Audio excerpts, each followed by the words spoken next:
आप देख रहे हैं प्रोग्राम खबर ये है। मैं हूं शाजिया अकरम। प्रोग्राम में मेरे साथ है सईद काजी और सम इब्राहिम। रोजाना हम अपने प्रोग्राम का आगाज किसी बड़ी सियासी खबर, सियासी कलाबाजियों और बयानबाजियों से करते हैं और सियासतदानों को आईना दिखाने की कोशिश करते हैं। लेकिन आज हमने जिस मौजू का इंतखाब किया है वो हम सबसे जुड़ा है। हमारे अपने ही घरों में रकम होने वाले जुल्म और नाइंसाफियों की कहानियां जिन्हें हम खुद तहरीर करते हैं। जी हाँ, मैं बात कर रही हूँ घरेलू मुलाजमीन के साथ किए जाने वाले सलूक की। हम लोग किस तरह इनकी मजबूरियों से नाजायज फायदा उठाते हैं, किस तरह इन नन्हे मासूमों को जुल्म का निशाना बनाते हैं। अपने बच्चों की बड़ी बड़ी गलतियां हम ये कहकर नजरअंदाज कर देते हैं कि अभी तो ये बच्चा है, लेकिन अपने ही बच्चों के हम उम्र ये मेहनत मजदूरी करने वाले जो बच्चे हैं, अगर ये खाने को कुछ मांग लें, शीशे का गिलास तोड़ दें या कारपेट पर कोई चीज गिरा दें, तो सारी सजाओं के दरवाजे इनके लिए खोल दिए जाते हैं बिना सोचे कि आखिर ये भी किसी के बच्चे हैं, किसी के जिगर के टुकड़े। इनकी मासूम ख्वाहिशें और एहसास वैसे ही हैं जैसे कि हमारे अपने बच्चों के। आखिर हम इतने बेरहम और संगदिल क्यों हो गए हैं, इस पर आज हम बात करेंगे और इसी से जुड़ा है हमारा आज का सवाल हमारा ये है कि समाज में बढ़ते हुए जराइम की वजह क्या है। इसका आप हमें जवाब दीजिए, ईमेल कीजिए, SMS कीजिए या लाइव कॉल करके अपनी राय का इजहार कीजिए। और प्रोग्राम में आपकी लाइव कॉल्स भी लेंगे, आपकी भेजी गई ईमेल्स भी शेयर करेंगे। समीर साहब और काजी साहब की आज की ताज़ा तरीन सारे दिन के हवाले से क्या खबरें हैं वो भी आपको बताएंगे, लेकिन एक ब्रेक के बाद।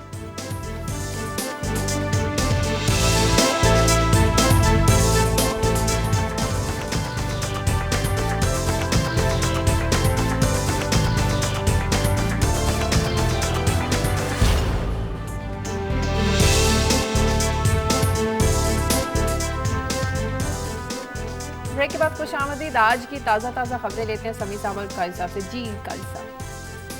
शाजिया, सबसे पहले मैंने शामिल की है खबर जो कि रिपोर्ट है बेसिकली HRCP की, और उसमें बड़ी तशवीश का बजा तौर पे इजहार किया गया है कि मुजफ्फर भुट्टो जो एक नेशनलिस्ट लीडर हैं उनको पुरस्कार अंदाज में कत्ल कर दिया गया। और ये ट्रेंड अब हमें समीर साहब इधर सिंध में भी बढ़ता हुआ नज़र आ रहा है। और रिपोर्ट में बताया गया है कि 2010 से अब तक कोई 41 के करीब लोग डिसअपीयर हुए, जिसमें से 26 बाजियाब करवा लिए गए और 14 जो हैं अभी तक उनका कुछ इल्म नहीं है। और ये ख़तरा जाहिर किया गया कि ये हम जो पहले बलूचिस्तान में देख रहे थे, खुदा न खास्ता ये अब सिंध में ना हो। और फिर मैं ये भी ऐड कर दूं कि अगर सिंध की तरफ जा रहा है तो कहीं इधर भी ना आ जाए। तो कानून है, अदालतें हैं, अगर किसी ने जुर्म किया है तो वहाँ पर उसको सजा दें। गायब कर दिया, ये बड़ी ज्यादती है। दूसरी खबर भी कुछ कम अहम नहीं है। आज प्राइम मिनिस्टर साहब ने हमें इतला दी है और अपनी जो माशाल्लाह उनकी जो फतवाहत रही हैं अवाम के हवाले से, उन्होंने कहा है कि अवाम हमारी प्रियोरिटी रहे हैं, तरजीह रहे हैं। और उसमें अपनी तमाम कामयाबियों का उन्होंने जो कारनामे और कारहाय नुमायाँ सरंजाम दी हैं, जिसमें उन्होंने फरमाया है कि जनाब ये इन्फ्लेशन बड़ी कम हुई है, यानी महंगाई बहुत कम हुई है। ये तो एक बड़ी, हर आदमी को पता है महंगाई बड़ी कम हुई। पेट्रोल कितने का था जब ये तशरीफ लाए थे। कल ही हमने खबर की कि सिर्फ बिजली में 130% इन्होंने इजाफा किया, सब्सिडीज विदड्रॉ की। चीनी की क्या कीमत थी, अब किस किस को हम रोएं। जो भी बुनियादी एसेंशियल और वो चीज़ें जो गरीब आदमी को इफेक्ट करती हैं डायरेक्टली, और वो बड़ा ये बड़ी ज़रूरत और बड़ी एक हिम्मत की बात है ये कहना कि जनाब हमने गरीब हमारी बुनियादी तरजीह था। इनके इस बयान पर थोड़ा सा चर्चा करेंगे। और तीसरी खबर भी कम दिलचस्प नहीं है। हाई कोर्ट को मूव किया किसी साहब ने, किसी शहरी ने, कि ये जो लैपटॉप तकसीम किए गए थे इसमें जो पैसे खर्च हुए कोई 11 मिलियन, उसके अलावा 30 मिलियन और उन्होंने जो VC हैं उन्होंने भी एक्सटेंड किए। तो उन्होंने कहा कि जनाब ये बुनियादी तौर पे जो अगर प्ले कार्ड्स देखें, तकरीरें देखें, तो एक सियासी तकरीब थी। तो ये एक सवाल उठता है कि भाई अगर आपने अपनी सियासी तकरीब करनी है, या तो चलें कोई मेरे जैसा गरीब आदमी लीडर बन जाए तो कोई सरकार का पैसा इस्तेमाल कर ले, तो क्या ये या पार्टी अपना पैसा क्यों नहीं इस्तेमाल करती? तो वाह पब्लिक मनी। और फिर पहले लैपटॉप खरीदे गए जिस पे हमने बहुत चर्चा किया कि आपने उसको री-एप्रोप्रिएट किए, वो पैसे प्राइमरी एजुकेशन से इधर ले आए और तकसीम किए। उसके हवाले से अब क्या मैं बार बार दोहराऊं, वो कैसे मिले, किसको मिले, वो कितने के थे, कितने के नहीं थे, वो एक अलग कहानी। फिर उस पर डाल दिया गया। फिर आज हाई कोर्ट ने कहा कि ये पैसे आप वापस करें सिटी डिस्ट्रिक्ट गवर्नमेंट को। मगर सिटी डिस्ट्रिक्ट गवर्नमेंट जो पैसे वापस करेगी वो किसके हैं?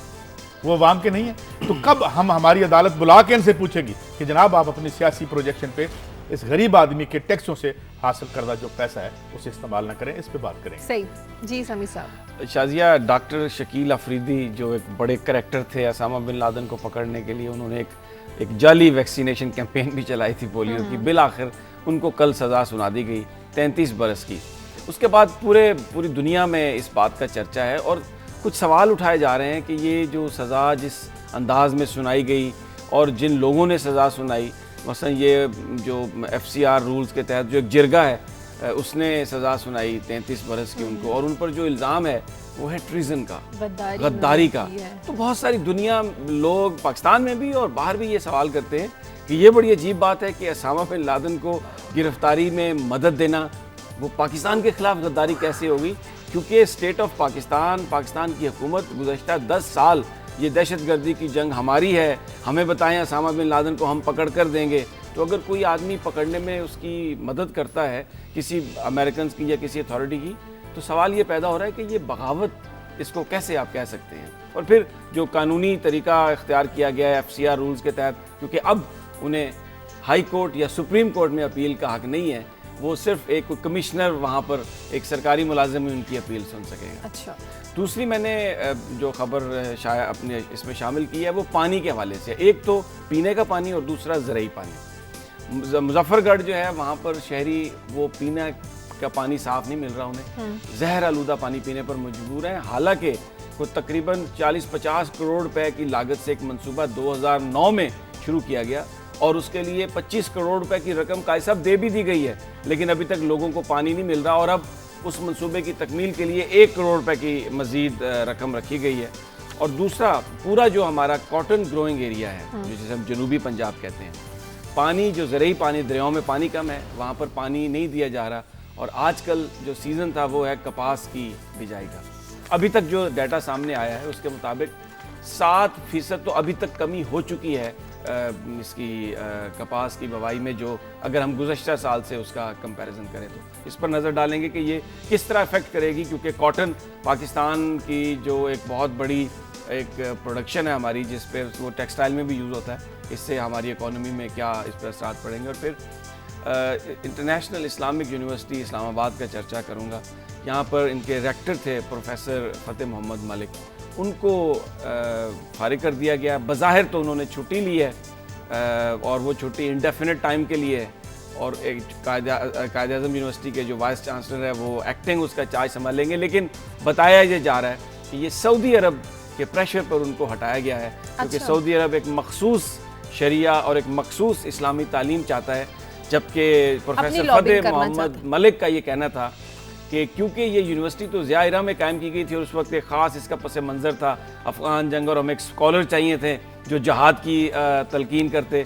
अब वो हालात नहीं है, अब शायद हमें उन जहादी प्रोफेसरों से, जहाद जो आजकल टेररिज्म बन गया है, उन जहादी प्रोफेसरों से निजात हासिल करनी है।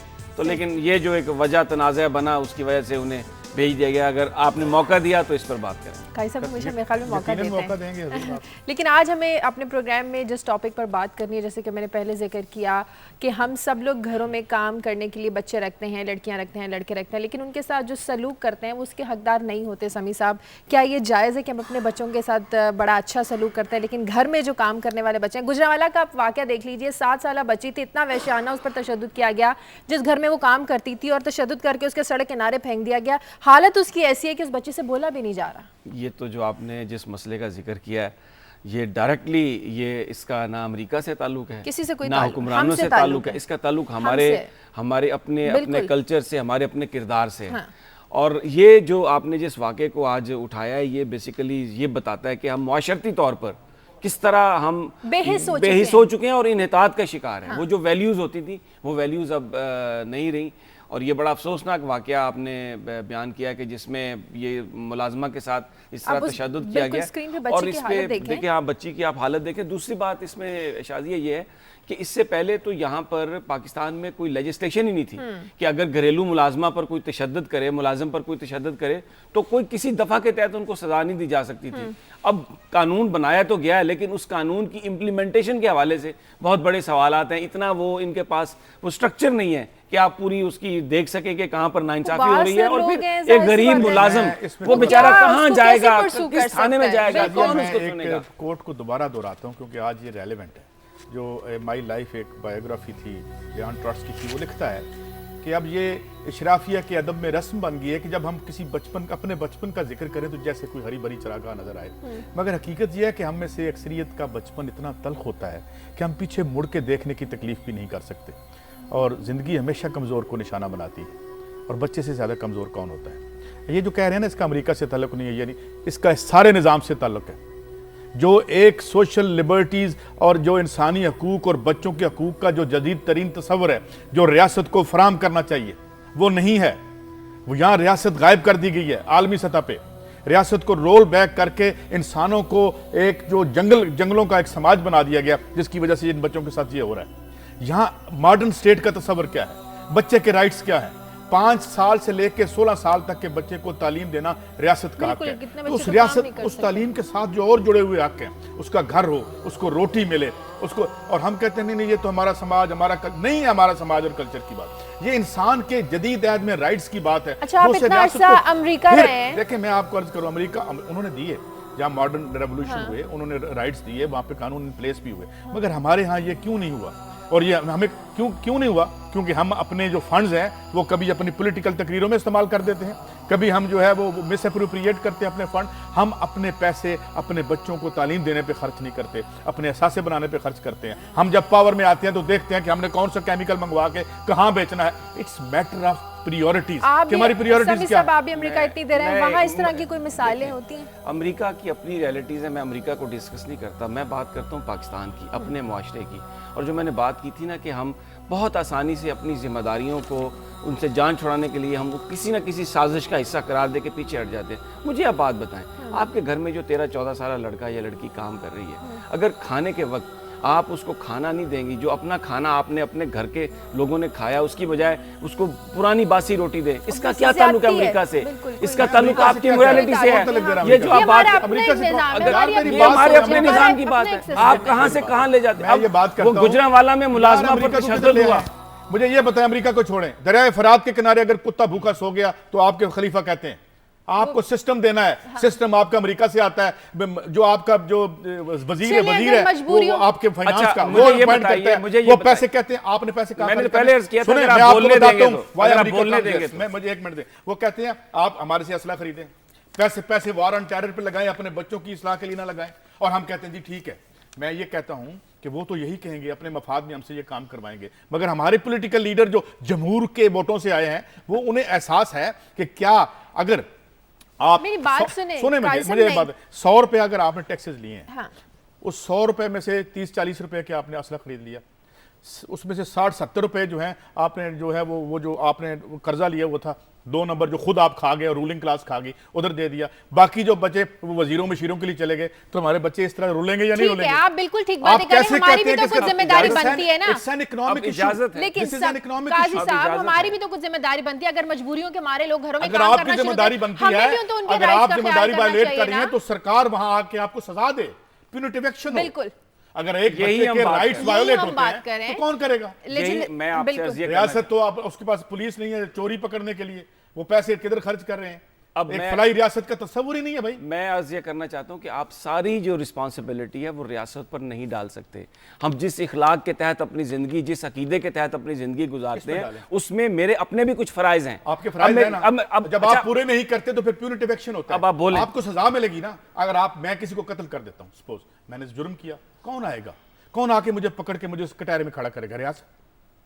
अगर कोई आदमी कानून 2 फेलियर हो गए ना, ये सिर्फ सियासत का फेलियर तो नहीं है ना, पहले आपका अपना फेलियर है। अब मैं आपसे सवाल, एक आदमी का फेलियर है, एक आदमी का फेलियर। मेरा सवाल सुन लेंगे जरा, मैंने तो आपकी बड़ी तकरीर सुन ली है, मेरा आप सवाल सुन फरमाएं। मुझे अब ये बताएं कि ये जो गुजरांवाला में जिस मुलाजमा के साथ तशद्दुद हुआ, क्या वो जो तशद्दुद था वो किसी अमरीकी साजिश का हिस्सा नहीं? तो मेरे भाई ये कहने की जरूरत है, निजाम की वजह से हुआ है जिसको मुसल्लत कर दिया गया है, और जिसको आप और मेरे जैसे दानिशवर निजाम हम लोगों ने मिलकर, आप वेलफेयर स्टेट का क्याम नहीं होने देंगे। अब आप आइडियल गुफ्तगू ना करें, अब मेरे साथ किताबी गुफ्तगू ना करें। किताबी नहीं, रियलिटी में मैं बताऊं, आप असला खरीदें, वार ऑन टेरर में गुर्बत के खिलाफ जंग आपकी जंग नहीं है, जहालत के खिलाफ जंग आपकी जंग नहीं है। War on terrorism might because, क्योंकि वो पैसे कहीं से असले के चक्कर में उधर आने हैं, किक बैक्स आनी है। आपको एक रियासत में बहुत बड़ा चंक अगर आप पैसे का आवाम की तरफ नहीं मोड़ते तो यही होगा। काजी साहब ये सारी बातें आपकी सही हैं, लेकिन मैं ये अर्ज कर रहा हूं कि इससे बढ़कर एक और बात है। अगर मेरी सारी बातें सही हैं तो फिर आप गलत कह रहे हैं। नहीं, क्या कहने का मैं मान लेता हूं, चले मैं गलत कह रहा हूं, आप बताएं ना आप क्या कहना चाहते हैं। मैं अगर आप सुनने के लिए तैयार हो जी फरमाएं। तो मैं ये अर्ज करना चाह रहा हूं कि जो आदमी ये जो अपने घरों में तशद्दुद करता है, अपने मुलाजमों के साथ रवैया उसका मुनासिब नहीं है, वो जालिम है। ये उसको भी ये बताने की जरूरत है कि कुछ मोरालिटी, कुछ इखलाकियात आपकी अपनी भी हैं। हाँ, बिल्कुल आप है। सारी जो जिम्मेदारी है वो रियासत पर नहीं डाल और सकते। बस अगर कोई ये नहीं मुझे समझता, तनवीर भट्ट अगर से कोई हो ये गई नहीं ये बात, समझता, अब तो फिर रिपीट उसको ना करें, पकड़ना हो गई चाहिए। ये मेरी बात, करें। ये हो गई बात नुमाइंदे से आपकी। बात कर लेते, तनवीर भट्ट से बात करने दे। तनवीर, कुछ पता चला ये 7 साल बच्ची जिस पर वहशियाना तशद्दुद किया गया, किन लोगों के घरों में काम करती थी ये बच्ची? जी शाजिया, अभी तक इस बात का तो पता नहीं चल सका कि ये बच्ची किनके घर काम करती थी और वो कौन लोग थे जो इतने जालिम थे कि जिन्होंने एक इस मासूम बच्ची पे इतना तशद्दुद किया। लेकिन शाजिया, जो हमने रात को 12 बजे देखा कि एक लश्कर नामी आदमी हॉस्पिटल में आया है और उसने बताया कि जी मैं गखर का रहने वाला हूँ, लेकिन उसके पास कोई शनाख्ती कार्ड वगैरह भी नहीं था। उसने कहा कि मैं इस बच्ची का बाप हूँ, गखर के साथ मेरा गांव है, मैं वहां का रहने वाला हूँ।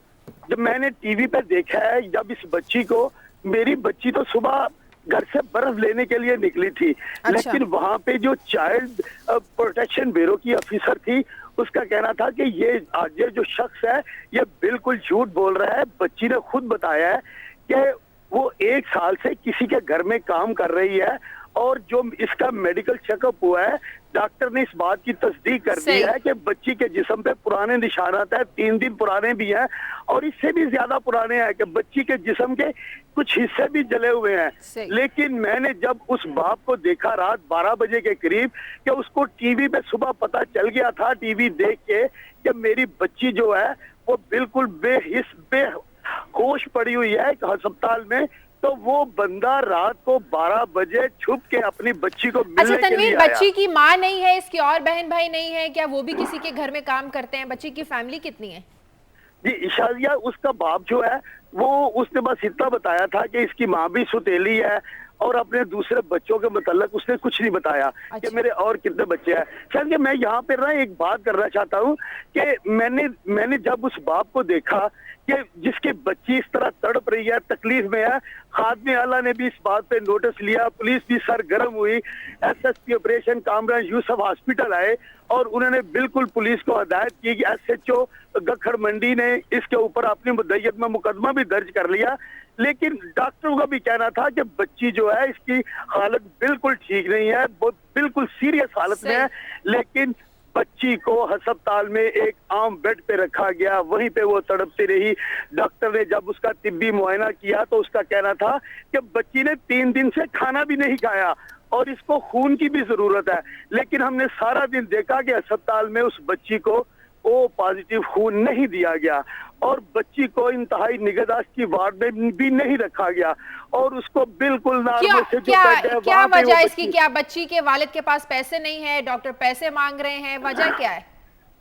शाजिया, असल में बच्ची का बाप तो रात 12 बजे आया, वो संगदिल शख्स जिसने अपनी बच्ची को थोड़े से पैसों के लालच के एवज किसी के यहाँ भेज दिया है। सही, उसके पास पैसे कहाँ से आ रहे हैं? शुक्रिया, बहुत शुक्रिया तनवीर भट्ट आपका इसको बेसिकली जो बात काजी साहब ने की ना, वो जो सिस्टम की जो उन्होंने निशानदेही की वो तो अपनी जगह पे दुरुस्त है कि अब देखें, एक तो उसको रोकने में सिस्टम मौजूद नहीं है, ये जो क्राइम हो रहा है। दूसरा, वो बता रहे हैं कि हॉस्पिटल में रियासत ने उनके साथ क्या सलूक किया और वो फिर जब एक चीज मीडिया में आ जाती है तो फिर सारे हमारे जो अकाबरीन है वो सरगर्म अमल हो जाते हैं सिर्फ उसमें वहाँ वो करने के लिए कि जनाब ये हुआ ये।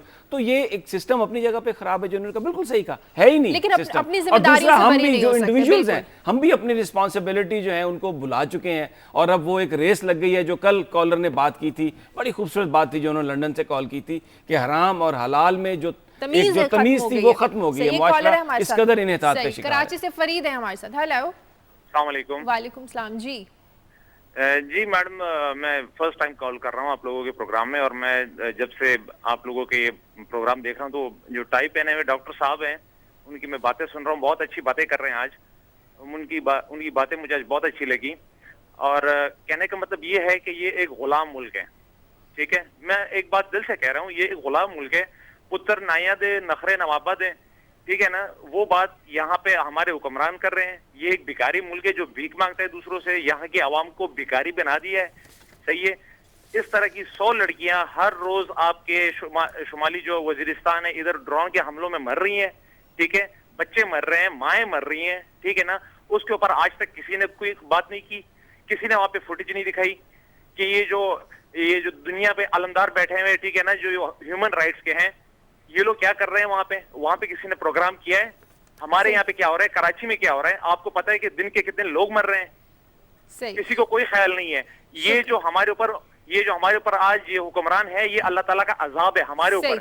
शुक्रिया, बहुत शुक्रिया फरीद आपका। सिर्फ ये मिसाल नहीं, आप पेशावर का वाक़या देख ले सभी साहब, जो 14 साल बच्ची का 60 साल शख्स से निकाह कर दिया गया। इस तरह के वाक़यात तो हमारे पता चलता है कि माशरे में बुराइयों को खुद जन्म दे रहे हैं। देखिए, ये जो कॉलर ने बात की है ना, पहले मैं उस पर थोड़ा सा कमेंट करूँगा। ये बात उन्होंने बिल्कुल सही कही है कि एक मखसूस इलाके में तो जब जुल्म हो रहा है वहाँ पर सैकड़ों की तादाद में लोग मरते हैं तो मीडिया उसको हाईलाइट नहीं करता। लेकिन कुछ इलाके हैं, क्योंकि ये जो एक तफरीक है, जो काजी साहब हमेशा अनइवन डेवलपमेंट की बात करते हैं कि ट्राइबल एरिया में कुछ हो जाए, KPK में हो जाए, बलूचिस्तान में हो जाए, उसको कोई मीडिया में पजीराई इतनी ज़्यादा नहीं मिलती। उसके मुकाबले में एक लाश गिर जाए लाहौर में, कराची में, इस्लामाबाद में, तो वो पूरी एक ब्रेकिंग स्टोरी बन जाती है। और फिर दूसरी जो उन्होंने बात कही वो ये कि ये एक अजाब है। इस वक्त जो हमारा सिस्टम, हमारे हुक्मरान जो हम पर मुसल्लत हैं, ये बिल्कुल इस वक्त जो उनकी परफॉर्मेंस है, जो उनकी कारकर्दगी है, वो ऐसी नहीं है कि हम ये समझें कि वो हमारे कोई मसाइल कम करने वाले हैं। वो बिल्कुल इस वक्त ऐसा ही है जैसे कोई अजाब हम पर मुसल्लत है, लेकिन उस अजाब को हम तब्दील कर सकते हैं। आवाम के पास इतनी ताकत है। कैसे कर, मिसाल एक घराने की बात, आपके मेरे घर की बात कर लेते हैं। वहाँ पे एक सर्टन अमाउंट आता है हमारे घर के सरबराह के पास, हम उसे कैसे खर्च करें? हम उसकी हेरोइन भी खरीद सकते हैं, उसमें से हमारा एक बेटा भाई उसको चोरी करके भाग भी सकता है, ताकि बाकी लोग रोटी ना खा सके और हम सायों से रोटी मांगते रहे। It's a question of management and planning, जो नहीं है।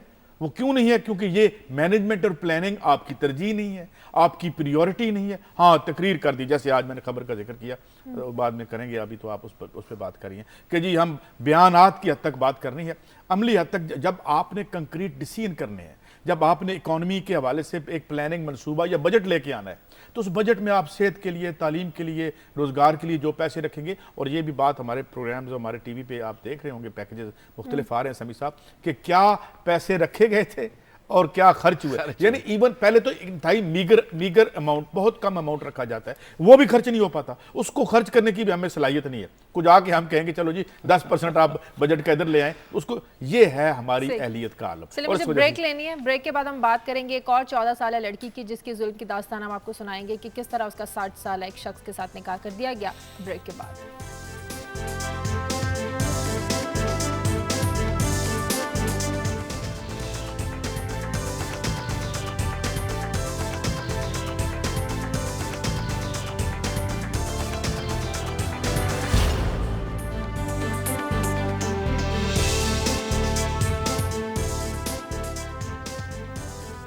ब्रेक के बाद खुशामदीद। कॉलर हैं कसूर से हमारे साथ, नज़ीर। हेलो हेलो,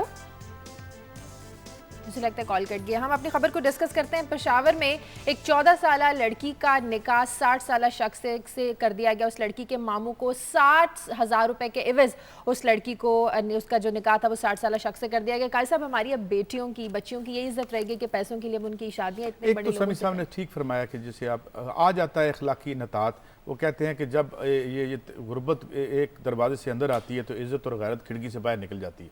तो ये भी एक मामला होता है कि हम कर देते हैं। और वो बहुत से जो 60-70s में, कल भी हम बात कर रहे थे कि बुराई को बुराई समझने का भी एक माहौल था समाज में, और मईशत में गुंजाइश ज़्यादा थी एक अच्छी ज़िंदगी और अखलाकी ज़िंदगी के लिए, जो अब। और फिर हमने ये देखा कि अब जब एक एग्ज़ाम्पल है, आप टॉप से फॉलो करते हैं, तो ऊपर से ही जब हम इतनी ज़बून हाली देखते हैं, अखलाकियात का तो दिवाला निकल गया, जनाजा निकल गया, तो फिर समाज में नीचे मिडिल क्लास, नीचे की परतें, ऐसे होता है। मगर मैं ये नहीं कहता, आखिर ये पॉइंट आउट भी हम कर रहे हैं, इस पर देखने वालों की आंखें भी रो रही हैं। हम ये बिल्कुल मातम नहीं करते कि हर चीज़ का दिवाला उठ गया। हाँ, बहुत डोमिनेंट लगता है ये कल्चर, बहुत डोमिनेंट लगते हैं ये जराइम, बढ़ भी बहुत ज़्यादा गए हैं। मगर फिर वही बात कि देखो शादी, मैं एक फिर और मिसाल देता हूँ समी साहब, पता नहीं आपकी तब नाजुक पे नागवार ना गुजरे, कि अगर एक कतई घास है, अगर आप उसको बागीचा बनाना चाहते हैं, आपको कट एंड ट्रिम करना पड़ता है, वहाँ आप कलमें लगाते हैं, उसको आप पानी देते हैं। अगर आप उसको खुला छोड़ देंगे तो क्या होगा? अजीब व गरीब किस्म की बूटियाँ निकलेंगी,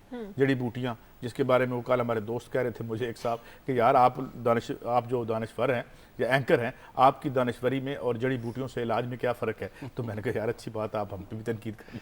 लेकिन बात क्या है, जो असल बात है वो ये है कि आप एक बागीचा आप कट एंड ट्रिम करके बनाते हैं तो समाज जो है वो ऐसे खुद ब खुद बन जाएगा। उसे छोड़ दें रियासत की छत्र छाया से बाहर निकाल दें और खुद ठीक हो जाएगा, नहीं।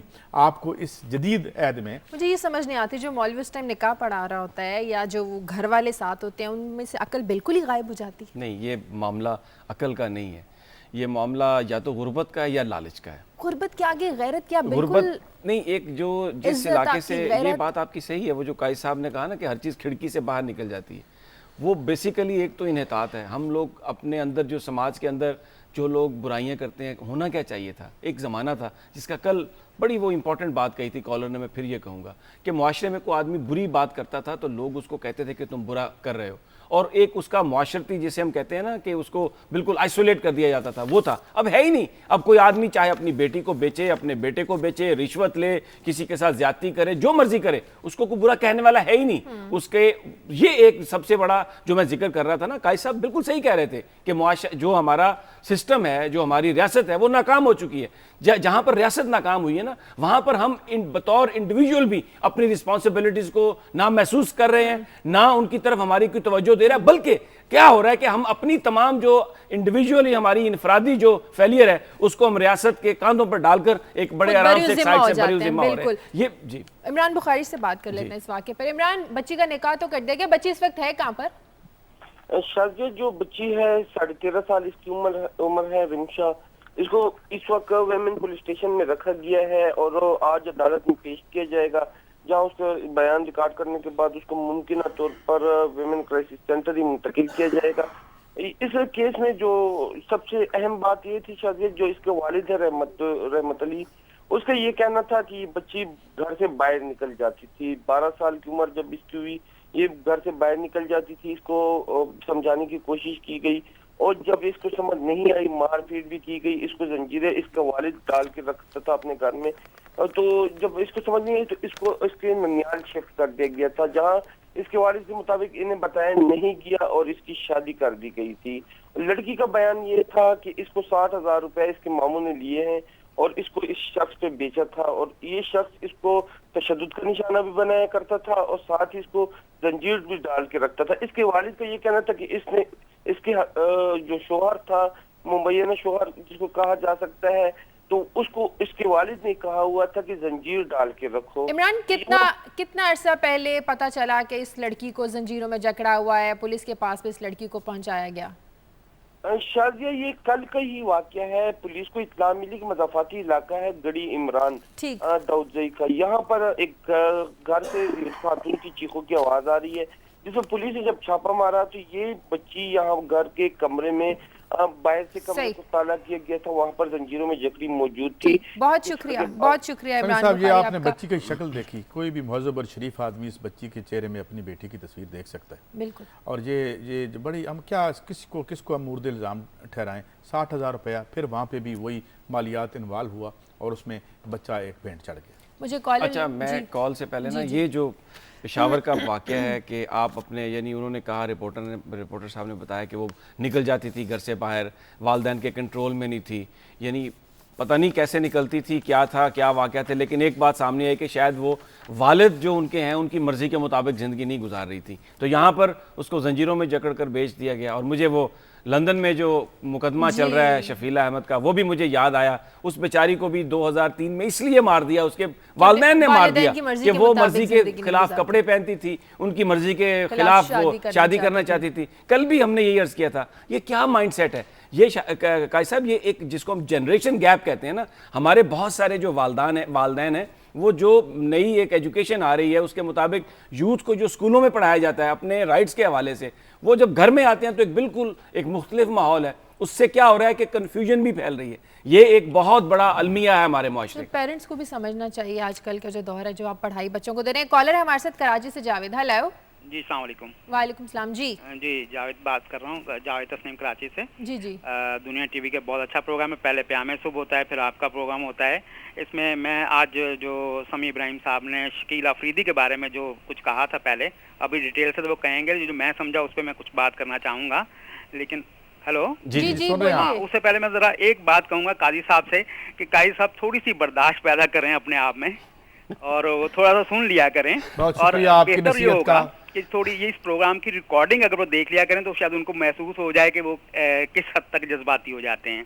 बहरहाल शकील अफरीदी के बारे में समी साहब ने जो कहा उसमें ये है कि जी क्यों हैरत ज़दा है दुनिया के, उनको सज़ा दे दी गई है, उसने बड़ी मदद की। तो भाई वो ये प्राइवेट डिटेक्टिंग तो पाकिस्तान में नहीं है ना, उसने जो प्राइवेट डिटेक्टिंग की जो भी किया वो गलत है। और दूसरी ये है कि अगर वो पाकिस्तानी हुकूमत को बताता तो इतनी बदनामी पाकिस्तान की ना होती जितनी हो रही है। सही। अमेरिका जो कर रहा है कि जी ये गलत हो रहा है, तो भाई उसने जो उसामा को मार दिया, ठीक है उसामा मुजरिम था या नहीं था इस पे मैं नहीं जानना चाहता, लेकिन उसको बगैर मुकदमा चलाए हुए उन्होंने मार दिया।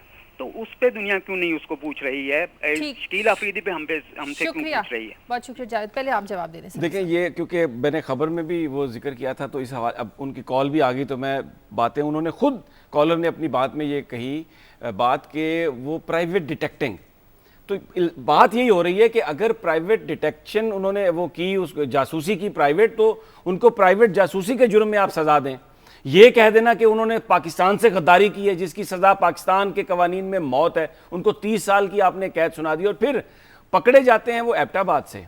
वैक्सीनेशन कैंपेन उन्होंने, पकड़े जाते हैं पेशावर से, वैक्सीनेशन कैंपेन चलाई उन्होंने एबटाबाद में, लेकिन सज़ा उनको सुनाई जा रही है FCR रूल्स के तहत, क्योंकि जो फेडरल एरिया है वो एरिया पाकिस्तान की सुप्रीम कोर्ट की जुरिस्डिक्शन में नहीं है, किसी हाई कोर्ट के जुरिस्डिक्शन में नहीं है। अगर आपने किसी पर इल्ज़ाम लगाया तो मैं सिर्फ इतनी बात करता हूं कि आप उसको एक मुनासिब कोर्ट में ले जाएं और अपने इस प्रोसेस को ट्रांसपेरेंट बना लें, और जो भी उनका मौक़िफ़ है वो भी सामने आ जाएगा। तो जुर्म अगर हो फैसलाबाद में और आप सज़ा उसकी सुनाएं FCR के तहत किसी खैबर एजेंसी में जाके, ताकि वो पाकिस्तान की सुप्रीम कोर्ट और हाई कोर्ट में ना पेश हो सके, ये एक बहुत बड़ी काबिल एतराज़। और इसमें एक बात ऐड करना चाहता हूँ, ये बिल्कुल बात समी साहब की ठीक है, जो शकील अफरीदी के राइट्स हैं वो इंश्योर होने चाहिए, मगर जब हम देखते हैं कि ये किस कार्नर से आ रहा है, आज अमेरिका ने वो जो इमदाद हमारी बंद की और शकील अफरीदी के हवाले से बात की, जरा आपने सीक्रेट एविडेंस एक्ट को देखा है कभी अमेरिका ने?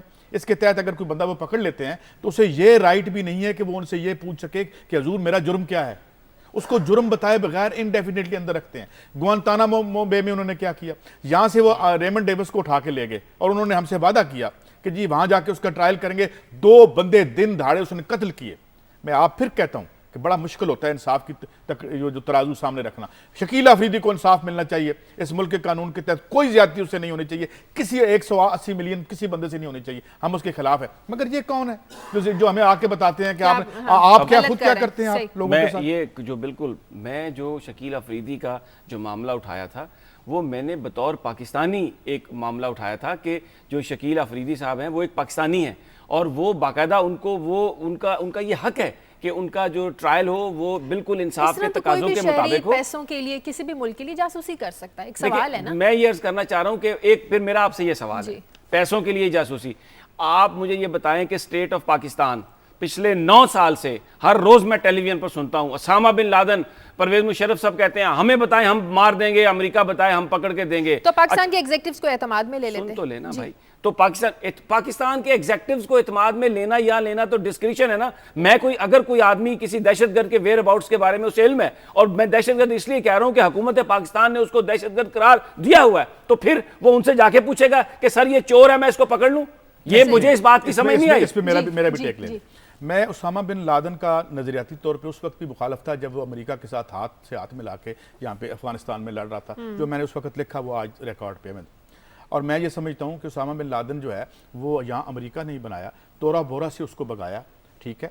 उसके जब वो साइड्स बदली, जो जिहाद है वो वार ऑन टेरर में बदल गया, अपने मफादात खत्म। बात क्या है? बात ये है कि हमने क्या किया, ये हम अपनी रियासत से भी पूछ लेंगे, हम एहतजाज भी करेंगे उससे कि अगर किसी ने रियासत के किसी हिस्से ने अगर किसी जराइम पेशा शख्स को अगर वो है तो उसको, मगर वो कौन होते हैं हमारे घर आके हमें पकड़े? आफिया सिद्दीकी के साथ उन्होंने क्या किया? उनका अपना जो जस्टिस सिस्टम है वो क्या है, क्या सलूक कर रहे हैं वो गुआंतानामो बे में लोगों के साथ, और फिर आके हमारी जो वायलेट करते हैं। उन्होंने तो बाद में किया, जो पहले हमने किया वो क्या किया? आफिया सिद्दीकी को हमने बुरा किया तो उनका बुरा करना नहीं। मैं ये नहीं कह रहा कि हम उनके बुरे को डिफेंड करें। काजी साहब आप अपने बुरे को तो बुरा कहें ना। आप तो अपने बुरे को बुरा कहने के लिए तैयार ही नहीं है। रियासत और हुकूमत को अटैक करे अवाम के नुक्ता नजर से, अमेरिका के नुक्ता नजर से नहीं करते। नहीं, हम वो बड़े क्रिमिनल हैं। आप इजाजत दे दें, जी, हम अमेरिका के नुक्ता नजर से नहीं अटैक कर रहे हैं, लेकिन काजी साहब कुछ ऐसे मखसूस हिस्से हैं जहां पर बात होती है ना, तो वो आपका जो एक जस्ट वो होता है ना अंदाजे बयान, वो थोड़ा सा मैं देखता हूँ उसमें कमजोर पड़ जाता है। वो बात ये है कि जिन लोगों ने आफिया सदीकी को देखे, मैंने लोग पे भाईजान लोग सिंध के आज मैंने उठाए, आफिया सदीकी को जिन लोगों ने पकड़ के अमेरिका के हवाले किया, उन लोगों से सवाल करना चाहिए। और दूसरी बात यह है कि जब हम ये कहते हैं कि हमारी ये पॉलिसी है कि हम उसामा बिन लादेन और जो दूसरे लोग जिनको हम कहते हैं कि वो दहशतगर्द है, उनको हम पकड़ने की कोशिश कर रहे हैं, लेकिन जो आदमी उनको पकड़वाने में, उसको निशानदेही करने में मदद करता है, क्योंकि हम तो ये कहते रहे हैं कि हम अमेरिका के एलाई हैं, ये तो अब सलाला चेक पोस्ट पे सारी सूरत हाल तब्दील हुई।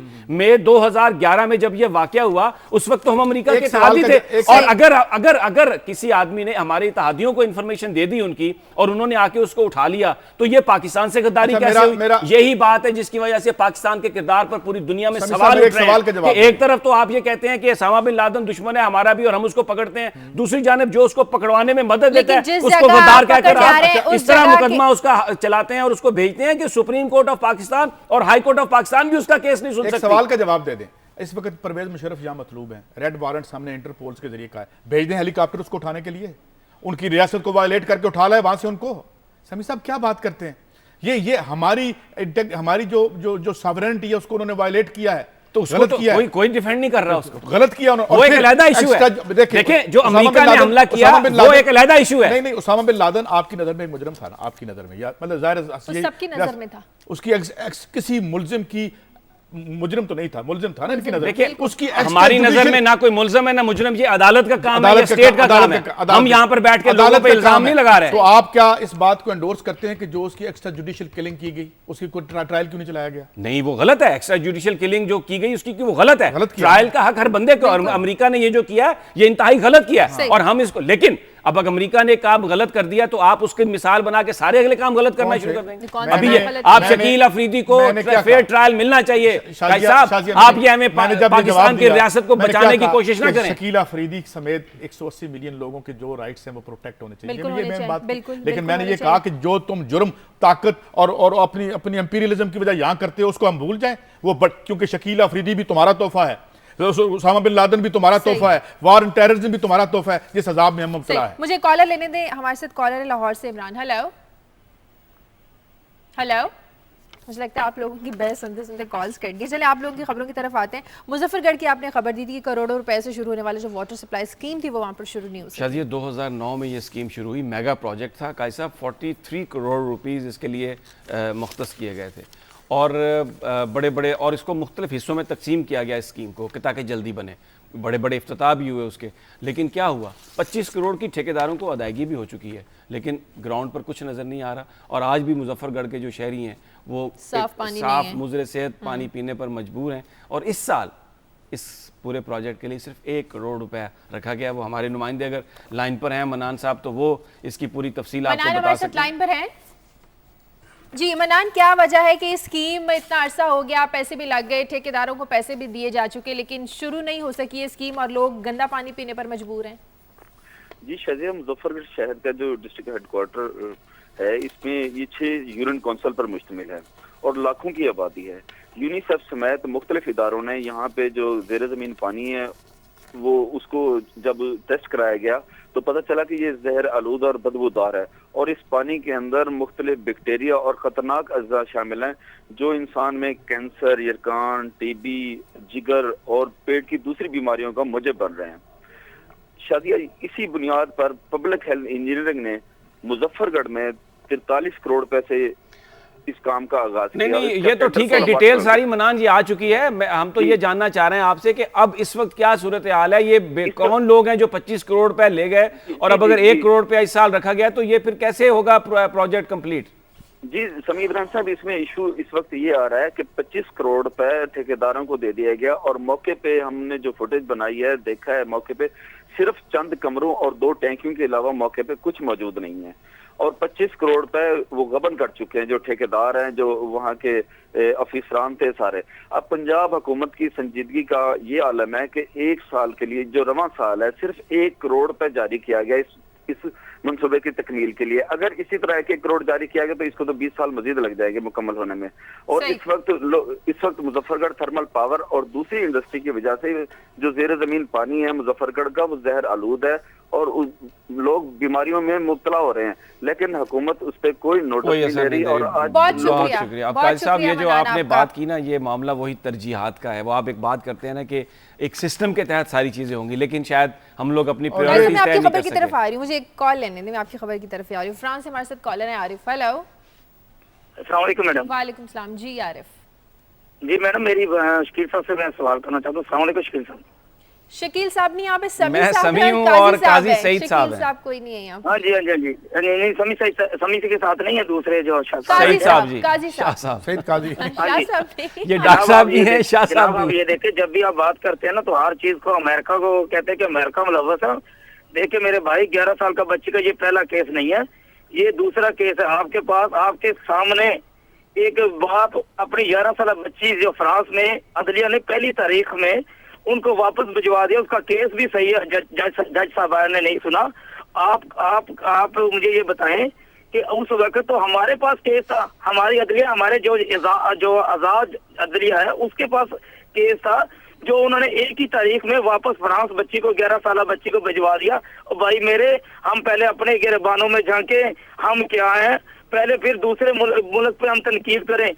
ये देखें कि कल हमारे चीफ साहब ने ये भी गुजारा नहीं किया कि हम नोटिस ले लें कि वो 11 साल बच्ची आज यहाँ जलील हो रही है। शुक्रिया, बहुत शुक्रिया आरिफ जी। काजी साहब आप कुछ कमेंट करें इस हवाले से। जी, हाँ, ये उन्होंने ये जो इशू शायद I think I should make my self clear. मैं ये नहीं कह रहा, मैं ये कह रहा हूँ कि जब आप किसी निज़ाम का इंतखाब करते हैं तो उसके फिर मखसूस नतीजे निकलते हैं in line with that system, ठीक है। तो इसलिए मेरे ख्याल में ये मेरा ये कहने का मतलब नहीं है कि यहाँ 11 साल बच्ची ने कुछ किया तो अमेरिका ने ये कर दिया। मैं ये कह रहा हूँ कि जब आप आलमी मालियाती इदारों की मर्जी के मुताबिक एक माशी निज़ाम को वज़ा करते हैं तो आबादियों पर उसके असरात होते हैं, जिसकी ये अलामतें। अच्छा, ये जो उन्होंने कॉलर ने जो दूसरा इशू उठाया था ना बीच में, मुख्तसर फ्रांस का था, वो जो लड़की 11 साल जो चली गई थी ना, यहाँ से कोर्ट ने भेजी थी, उस पर एक मुख्तलिफ आरा आई थी उस वक्त कि ये क्यों भेज दिया गया उसको, क्योंकि वहां पर जाके वो शायद मुसलमान नहीं रहेगी, उसकी माँ मुसलमान नहीं थी। बहरहाल 2 मिनट रह गए तो मैं 30 सेकंड। ये जो पीएम साहब ने आज अपनी माशी परफॉर्मेंस पे एक तकरीर की है और जिसमें उन्होंने बड़ा इसको बताया है,